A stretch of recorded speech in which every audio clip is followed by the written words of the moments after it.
नमस्कार दोस्तों, मैं आपका स्वागत करता हूँ मेरे यूट्यूब चैनल स्टोरी टेलर पे। इस चैनल पे आपको बहुत सारी नॉवल स्टोरीज ऑडियो बुक्स के रूप में मिलेगी।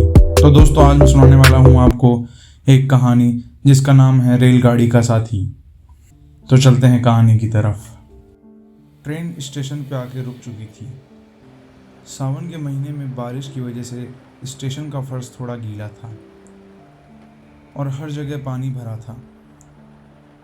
इस पानी के अस्थिर कांच में देखकर मैंने अपने आंसू पोंछे और भारी मन से ट्रेन में चढ़ गई, क्योंकि पिछले हफ्ते ही मेरे चाचा चाची ने मेरा रिश्ता एक बड़े घर में कर दिया। मैंने इस रिश्ते से इनकार कर दिया था, लेकिन उन्होंने कहा कि बिन माँ बाप की बेटी जल्दी ब्याह दी जाए तो अच्छा है। ट्रेन अब रफ्तार पकड़ चुकी थी और बारिश एक बार फिर शुरू हो चुकी थी और ट्रेन की छत से बारिश की बूंदें फिसलकर खिड़की पर रखे मेरे हाथ को गीला कर रही थी। तभी मैंने महसूस किया कि कोई मुझे एकटक देखे जा रहा है। मैं देखकर थोड़ा असहज हो गई और कंधे से फिसलते दुपट्टे को एक बार फिर से सही किया। तभी एक धीमी आवाज आई, क्या कभी बारिश की बूंदों को आंख बंद करके महसूस किया है? आंख बंद करके महसूस करो तो आत्मा तक जाती है और सुकून देती है और सारी चिंता बाहर निकल जाती है। मैंने देखा कि वह लड़का यह कहकर आंखें बंद कर बारिश की बूंदों की आवाज़ सुनने लगा और फिर मैं वापस बाहर की तरफ देखने लगी। बारिश अब और तेज हो चुकी थी। ट्रेन के कोच में सन्नाटा छा चुका था।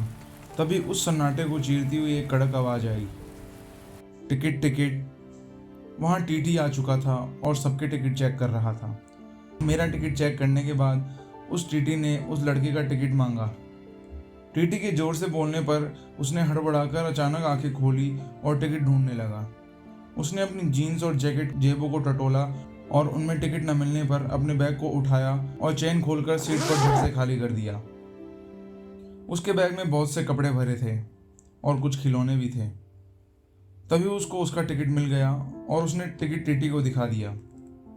प्रियांक मेहरा, टीटी ने बोला। वह टिकट चेक करके वहां से चला गया और प्रियांक अपने बैग में सामान वापस डालने लगा। बैग खाली करते समय उसका सामान इधर उधर उड़ चुका था। वो अंगूठी पास कर देंगी? उसने अंगूठी की ओर इशारा किया जो उछलकर मेरे बैग के पास आ गई थी। मैंने अंगूठी उठाई, चांदी की अंगूठी जिसमें नीले रंग का पन्ना था और पन्ने में हाथ से तराशा हुआ पी अक्षर लिखा था।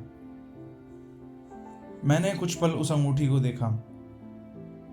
मैंने मेरे जीवन में इससे सुंदर अंगूठी आज तक नहीं देखी थी। आप इसे रख सकती हैं।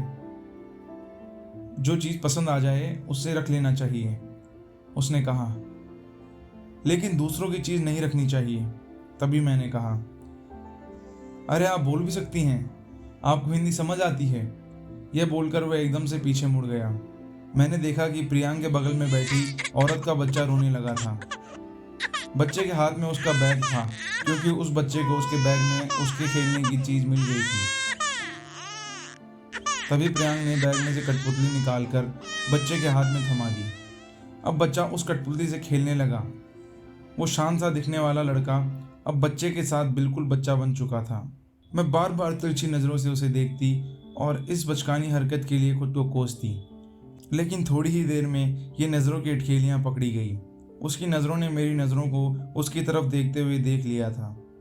वो मुझे देखकर मुस्कुरा दिया। ये देखकर मैं जल्दी से खिड़की की तरफ मुड़ गई। उसकी मुस्कुराहट ने मेरा दिल चुरा लिया था। उसकी मुस्कुराहट ने मेरा दिल उसको उधार दे दिया था। सफ़र लंबा था और अब रात हो चुकी थी। बारिश अब धीमी हो चुकी थी। मैं सोने के लिए सबसे ऊपर वाली बर्थ में जाकर बैठ गई और सोने से पहले मैंने अपनी डायरी बैग से निकाली और सोचा क्यों ना अपना एक और सपना अपनी डायरी में लिख लूं। ये डायरी ही अकेली ऐसी थी जो मेरे सपनों को जानती थी कि मुझे दुनिया घूमनी है, काली रातों में पहाड़ों पे बॉनफायर की गर्मी का एहसास करना है, समुद्र के पानी में डाइविंग करनी है।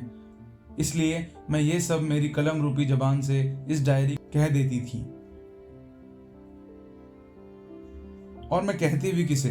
चाचा चाची को तो मैं बोझ लगती थी जिसे उतारने का तरीका उन्होंने ढूंढ लिया था। यह सब सोचकर मेरा मन भारी होने लगा। फिर मेरा मन डायरी लिखने का नहीं हुआ। मेरी हिम्मत ही नहीं बची डायरी लिखने की। मैंने डायरी और पेन को तकिए के पास रखा और बर्थ पर लगे टाइट गद्दे पर लेट गई। वो लड़का प्रियांक सबसे नीचे वाली बर्थ पर लेटा हुआ था और कुछ नक्शे जैसी चीज पर पेंसिल से निशान लगा रहा था। वो बीच बीच में रुक जाता, कुछ सोचता और फिर पेंसिल से निशान लगाता। मैं कुछ देर तक उसे देखती रही और फिर देखते ही देखते मुझे नींद आ गई। सुबह मेरी आंख स्टेशन पर ट्रेन का समय बताने वाली घोषणा से खुली। ट्रेन जयपुर स्टेशन पर पहुंच चुकी थी। मैं नीचे उतरकर मुंह धोने चली गई। मैं मुंह धोकर आकर नीचे वाली सीट पर बैठ गई। इस सुबह बादल हट चुके थे और बाहर से सूरज की रोशनी अंदर आ रही थी। फिर पीछे से एक आवाज आई, गुड मॉर्निंग, ये लीजिए चाय पीजिए। प्रियांक पीछे हाथ में चाय के 2 कप पकड़ कर लेके आ रहा था। मैंने मुस्कुरा के चाय का कप उससे ले लिया। अब मैं उसे जान चुकी थी और उससे बात करने में भी संकोच नहीं हो रहा था। तो आप बड़ौदा जा रही हैं? उसने बोला। मैंने उसके हाथ में मेरी डायरी देखी। डायरी देखते ही मैं हड़बड़ा गई, जिससे थोड़ी सी चाय मेरे सूट पर गिर गई। प्रियांक ने मुझे सूट साफ करने के लिए पुराना न्यूज़पेपर दिया। पंछी जी, अपने सपने संभाल के रखिए। मैंने झपटते हुए उसके हाथ से अपनी डायरी ली और उस डायरी को अपने बैग में रख लिया। रात को आपके सीट से फिसलकर मेरे ऊपर आ गई थी। मैंने थोड़ी सी पढ़ ली, कोई दिक्कत तो नहीं है? उसने कहा। मैंने गुस्से में सिर हिलाकर उसे मना कर दिया। डिब्बे में अभी शांति थी, सिर्फ रेल की धड़धड़ाने की आवाज़ ही आ रही थी। यह खामोशी प्रियांक की आवाज़ से ही टूटी। अगर आप बुरा ना माने तो एक बात कहूँ, हम सबके पास एक जीवन है। ऐसे डायरी में लिखने से कुछ नहीं होगा। जो करना है इस जीवन में ही करना है। वो यह बोलकर चुप हो गया और मैं उसे देखती ही रह गई। 13 घंटे इस ट्रेन में उसके साथ गुजार कर मैं इतना जरूर जान गई थी कि प्रियांक को चुप रहना पसंद नहीं था। पर इस टाइम वो चुप था। उसने जाने अनजाने में मेरी डायरी पढ़ ली थी। वो डायरी जो एक बार मेरी फ्रेंड पीहू ने पढ़ ली थी। इस वजह से मैंने उससे 5 दिन तक बात नहीं की थी और मुझे प्रियांक पर बिल्कुल गुस्सा नहीं आ रहा था। मेरा मन कह रहा था कि मैं अपने सपने उसके साथ बांटूं। पहली बार ऐसा कोई इंसान मिला था जिससे मैं अपने सपने, अपने सुख दुख और जिंदगी का हर पल बांटना चाहती थी। क्या आप भी बड़ौदा जा रहे हैं? मैंने पहली बार अपनी तरफ से कुछ बोला। पता नहीं, अभी तक तो वहीं जा रहा था, पर सोच रहा हूँ कि जोधपुर में उतर जाऊँ। सुना है वहाँ की पिछोला झील बहुत सुंदर है। फिर थार रेगिस्तान देखूंगा और कल वहीं से गुजरात एक्सप्रेस पकड़ लूंगा। उसने बेपरवाही से कहा। और अगर ट्रेन नहीं मिली तो परसों की मिल जाएगी। पता हो कि कल क्या होना है तो जिंदगी जीने का मजा कैसे आएगा। मैं उसकी बातों की गहराई में उतरती जा रही थी। क्या अच्छा जीवन है इसका। इस लड़के को किसी की फिक्र नहीं है, बिल्कुल बेपरवाह है, ना किसी की रोक टोक है ना झंझट, बिल्कुल वैसी ही जिंदगी जैसी मुझे जीनी है। आपके घर वाले आपको कुछ नहीं कहते? मैंने पूछा। आप तो वही करती हैं जो आपके घर वाले कहते हैं। घर वाले खुश हैं? क्या आप खुश हैं? हमें बात करते करते बहुत लंबा समय बीत चुका था। इस बीते हुए समय में मैं नई दुनिया उसकी नज़रों से देख रही थी। हिमालय की पहाड़ियों पे बादल को छूना, सुंदरबन के जंगलों में टेंट में गुजारे वो दिन, अंडमान के समुद्र पर बीच पर चलना। ऐसा लग रहा था प्रियांक बस कहानियां सुनाते जाए और ये जिंदगी यहीं थम जाए। मैं अपने बचपन में पहुंच चुकी थी, जब मुझे बेफिक्री से घूमना और जिंदगी खुल के जीने का शौक था। तभी एक आवाज ने मुझे ख्यालों की दुनिया से बाहर निकाला। कितना बुलवा रही हो तुम? एक तो तुम्हारी डायरी के चक्कर में मैं रात को सो नहीं पाया और तुम मुझे अभी भी आराम नहीं करने दे रही हो। प्रियांक अचानक शरारत से मुस्कुराते हुए बोला और सीट पर लेटकर कंबल ओढ़ लिया। फिर थोड़ी देर में कंबल चेहरे से नीचे करके बोला, पंछी जी, जोधपुर आ जाए तो उठा देना। यह सुनकर मेरा दिल भर आया। 3.5 घंटे में गाड़ी जोधपुर पहुंच गई। प्रियांक को अब जाना था। मेरा दिल कह रहा था कि वह ना जाए और मेरे सामने बैठा रहे, लेकिन गाड़ी अब रुक चुकी थी। प्रियांक बिल्कुल एक बच्चे की तरह सो रहा था। उसे उठाने का मेरा मन तो नहीं हुआ, फिर भी मैंने उसके कंधे को धीरे से हिला दिया। झटके की वजह से वह हड़बड़ाकर उठा और जल्दी से अपने जूते पहनने लगा। प्रियांक ने अपना सारा सामान पैक कर लिया, पर वो उठा नहीं, वो वहीं बैठा रहा। सच बताऊं तो जाने का मन नहीं कर रहा, उसने एक बहुत प्यारी सी मुस्कुराहट के साथ कहा। मैं भी यही चाहती थी, कहना चाहती थी मेरे पास ही रह जाओ, पर कैसे कहती, उसे तो मैं ढंग से जानती तक नहीं थी। मेरा दिमाग मुझे चेतावनी दे रहा था कि मेरी शादी को सिर्फ 1 हफ्ता ही बचा है। अनजान लोगों से दोस्ती का क्या फ़ायदा, मैंने कहा। दोस्ती तो अनजान लोगों से ही होती है, लेकिन अगर आगे हम कभी मिले ही नहीं तो? और अगर कभी मिल गए तो कितनी खुशी होगी।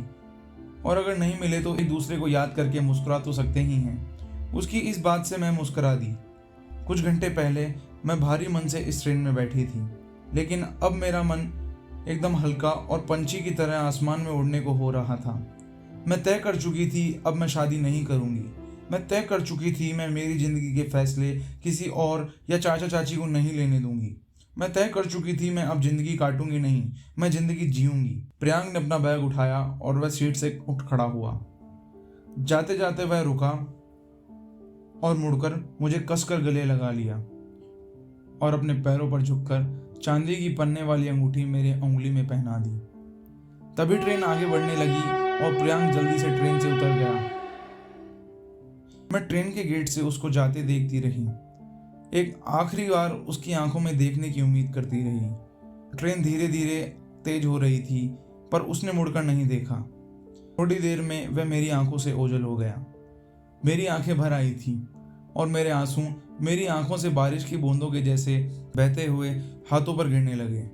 मैं मेरी उंगली में बैठी उस अंगूठी को देखती रही, फिर उसे अपने होठों से छू लिया। कुछ घंटों की पहचान थी उसकी। इन्हीं कुछ घंटों में वह लड़का मेरी जिंदगी में उथल पुथल मचाकर चला गया था, फिर कभी न मिलने के लिए। प्रियांक की बातें अभी भी मेरे दिल में चल रही थी। मैंने मेरी डायरी निकाली और उसके आखिरी शब्द मेरी डायरी में लिख दिए, हम शायद इसके बाद कभी मिले ही नहीं। उसकी इन बातों को याद करके मुस्कुरा रही थी, तभी डायरी के आखिरी पेज पर मेरी नज़र पड़ी। लिखा था, यह सफ़र ख़त्म हो रहा है, लेकिन मेरा दिल कह रहा है कि यह सफ़र लंबा चलेगा। 15 दिसंबर को ऊटी की नीलगिरी पहाड़ी पर ट्रैकिंग के लिए जा रहा हूँ। एक साथी का इंतज़ार है, प्रियांक। तो दोस्तों, आज की कहानी के लिए इतना ही। आशा करता हूँ आपको ये कहानी पसंद आई होगी। कहानी पसंद आई तो चैनल को सब्सक्राइब करें, वीडियो को लाइक करें, शेयर करें और कमेंट करके बताएं कि आपको ये कहानी कैसी लगी और आप भविष्य में कौन सी कहानियाँ सुनना पसंद करेंगे। तो मिलते हैं ऐसी किसी भी कहानी में। तब तक के लिए।